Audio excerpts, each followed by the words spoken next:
Imagine this. Tomorrow morning, you receive a call from the CEO of one of the country's most respected companies, a profitable business, thousands of employees, a respected brand, strong products, and even loyal customers. The CEO smiles and says, I would like you to become our Chief Sales Officer. Congratulations. You have reached one of the highest commercial leadership positions in business. Now, let me ask you a question. What would you do on your first day? Would you review the sales pipeline? Would you study the CRM? Would you call your regional heads? Or would you ask for the quarterly forecast? Most executives would. I wouldn't. I wouldn't begin with numbers because numbers describe what has already happened. My responsibility is to decide what should happen next. And before making a single commercial decision, I need to answer one uncomfortable question. What problem has the company hired me to solve? Notice I didn't say what revenue target has the CEO given me or how much pipeline do we need. Those are outcomes, not problems. If I don't understand the problem, any strategy I write is simply an expensive guess. After working with enterprise organizations for over 2 decades, I have noticed something interesting. Companies don't usually fail because they lack ambition. They fail because they confuse activity with strategy. When growth slows down, they hire more salespeople.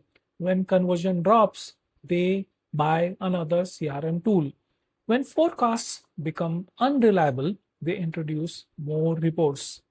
The assumption is always the same. If we do more, we will grow more. Sometimes that's true, often it is not. Because activity is not a substitute for diagnosis. Imagine visiting a doctor. Before asking about your symptoms, the doctor writes a prescription. You would probably walk out. Yes, that's exactly how many organizations approach commercial strategy. The board says we need 30% growth. The CSO immediately begins building a sales plan, but nobody has answered questions like, are we targeting the right customers? Are we solving the right problem? Is our go to market model still relevant? Do we have a capability problem or a capacity problem? Without diagnosis, strategy becomes a speculation. Over the years, I kept asking myself one question. What separates commercial leaders who consistently build enduring organizations from those who simply deliver a few good quarters? The answer wasn't experience, it wasn't industry, it wasn't even charisma. It was the quality of their thinking before they acted. The best leaders didn't rush into execution. They slowed down long enough to ask better questions.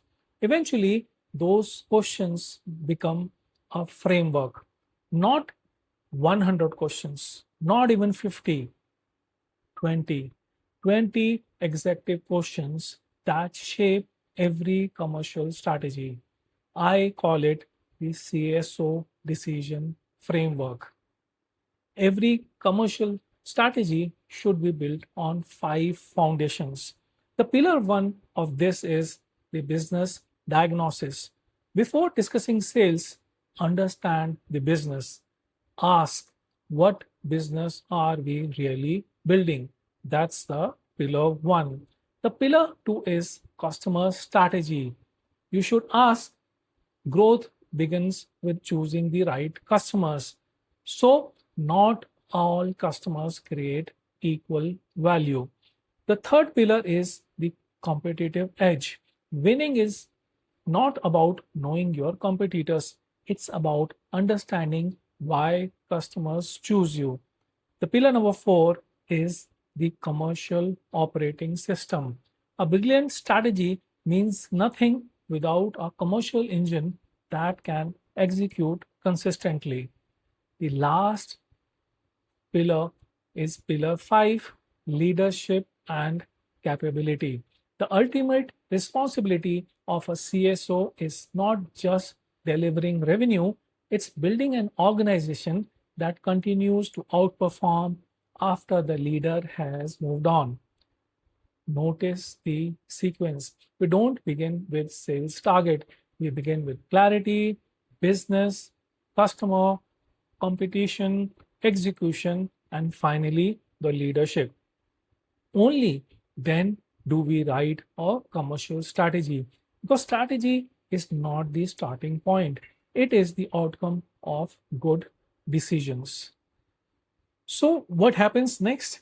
Over the next 5 sessions, we will explore each pillar in depth. We'll discuss real companies, real boardroom decisions, real trade offs, not just theories, not motivational quotes. We will examine how great commercial organizations are designed and why others struggle despite having talented people and strong products. So, if you are a CEO, founder, CSO, CRO, business leader, or someone responsible for growth, this framework is designed to help you think more clearly before you act. I'll leave you with one thought. Every commercial strategy is simply the result of a series of executive decisions. If the decisions are weak, the strategy will be weak. If the diagnosis is flawed, execution will never fix it. That's why the quality of strategy depends on the quality of the questions you answer before you write it. Welcome to the CSO decision framework. In our next session, we will begin with the first and perhaps the most important question of all: what business are we really in? Thank you for joining me on The Management View by Saurabh Likha.